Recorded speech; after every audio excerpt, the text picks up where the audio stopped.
Bonjour à tous. Dans cette vidéo, on va parler de l'interopérabilité entre Q Sharp et Python.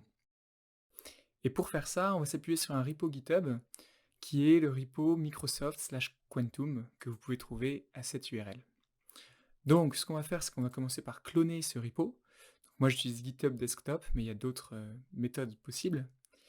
Et une fois que vous avez fait ça, vous pouvez ouvrir ce repo. Alors moi, je vais l'ouvrir avec VS Code, l'éditeur de texte VS Code. Et alors le dossier qui va nous intéresser, il est dans Samples et dans Interopérabilité et dans Python. Et alors on va commencer par regarder le README. Donc ça nous dit qu'on a là un sample qui va nous montrer comment utiliser Q Sharp et Python ensemble. Alors pour faire ça, on a un tout petit peu d'installation.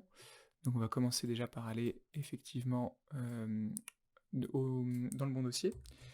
Donc dans Samples, Interoperability, Python. Et puis ensuite, on va avoir besoin de créer notre environnement, donc c'est-à-dire d'installer tous les packages dont on a besoin. Donc ici, on va faire ça avec Conda. Si jamais vous n'avez pas Conda, enfin pas Anaconda, pas de distribution Anaconda, je veux dire, c'est possible d'en télécharger une lightweight avec qui s'appelle Miniconda. Donc là, j'ai mis Miniconda dans un moteur de recherche. Et puis j'arrive ici sur la page Miniconda. Et alors ensuite, il faut choisir le bon lien en fonction de votre système d'exploitation. Donc moi, je l'ai déjà installé, mais sinon, j'aurais cliqué sur Miniconda 3, Windows, 64 bits.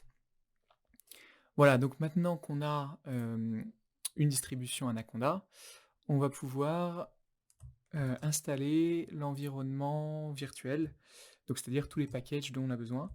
Et on fait ça à l'aide de la commande conda-env create-f environment.yml. Donc là, c'est en train d'installer tous les packages. Alors, je vous montre ce qu'il y a dans le fichier environment. Donc, c'est juste, ça liste simplement les packages dont on a besoin. Alors, ça dit déjà où peuvent être ces packages, soit sur la channel CondaForge, soit sur la channel Microsoft. Et on a besoin voilà, d'un certain nombre de packages Python, y compris Q Sharp.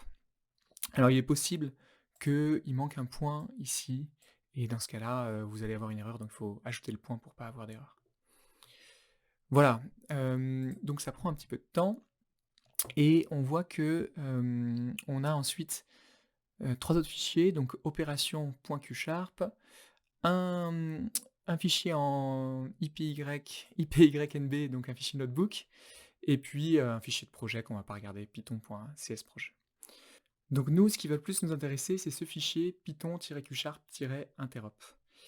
Et on va pouvoir l'activer. Alors pour ça, il faut connaître le nom de cet environnement. Donc on peut retourner dans le fichier environnement.yaml et voir que cet environnement, il s'appelle python-qsharp. Donc on va écrire conda activate python-qsharp. Et voilà, et maintenant on est dans cet environnement conda python-qsharp. Et alors maintenant on va pouvoir ouvrir le Jupyter Notebook. Et pour faire ça, je vais simplement écrire Jupyter Notebook dans ce terminal. Et ça va me rediriger vers le navigateur. Donc effectivement, ça ouvre mon navigateur. On se retrouve dans le même dossier et on va pouvoir ouvrir le Jupyter Notebook. Donc voilà, on est maintenant dans le Jupyter Notebook et on peut suivre les instructions. Alors, il faut commencer effectivement par charger le module QSharp. C'est ça qui va nous permettre d'avoir de l'interopérabilité. Et maintenant, on va enfin pouvoir commencer à avoir le code Python et QSharp en même temps. Donc ce qui se passe, c'est qu'on a là un Jupyter Notebook normal, donc on peut définir des cellules et écrire du code Python comme on le ferait dans n'importe quel autre Jupyter Notebook, mais on peut aussi mettre des opérations QSharp, et c'est ça qui est intéressant. Alors quand on veut faire ça, la commande magique, c'est pourcentage QSharp, qu'il faut mettre comme ça en haut de la cellule, et ensuite on peut écrire du code exactement comme si on écrivait dans un fichier QSharp. Donc là, on a l'exemple de ce say hello qu'on a déjà vu dans d'autres vidéos. Et alors ce qui est intéressant, c'est qu'une fois qu'on a écrit ça, on va pouvoir appeler ces opérations QSharp depuis Python en quelque sorte. Donc là, on voit que c'est avec le mot-clé simulate. C'est une méthode de sayHello qui est un objet Python. Et là, on est vraiment dans Python et on lui passe un argument depuis Python en quelque sorte.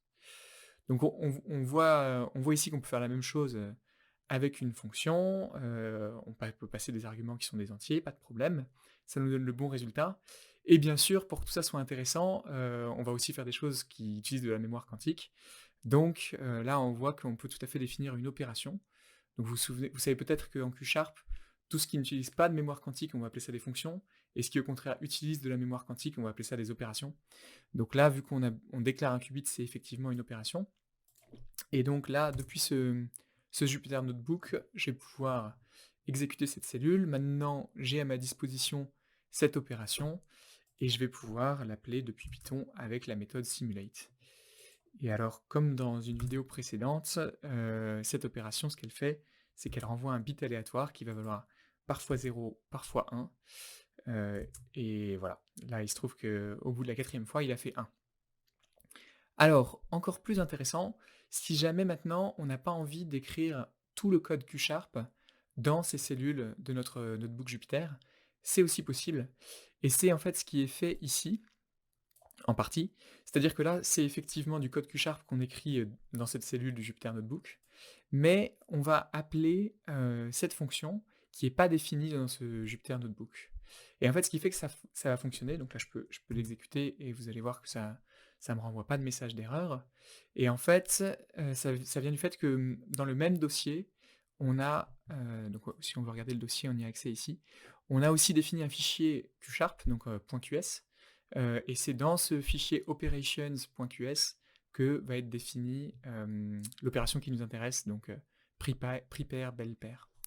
Alors on peut même vérifier ça depuis VS Code, où on a aussi accès à, à ce fichier operation.qs, et on voit que effectivement l'opération est définie ici.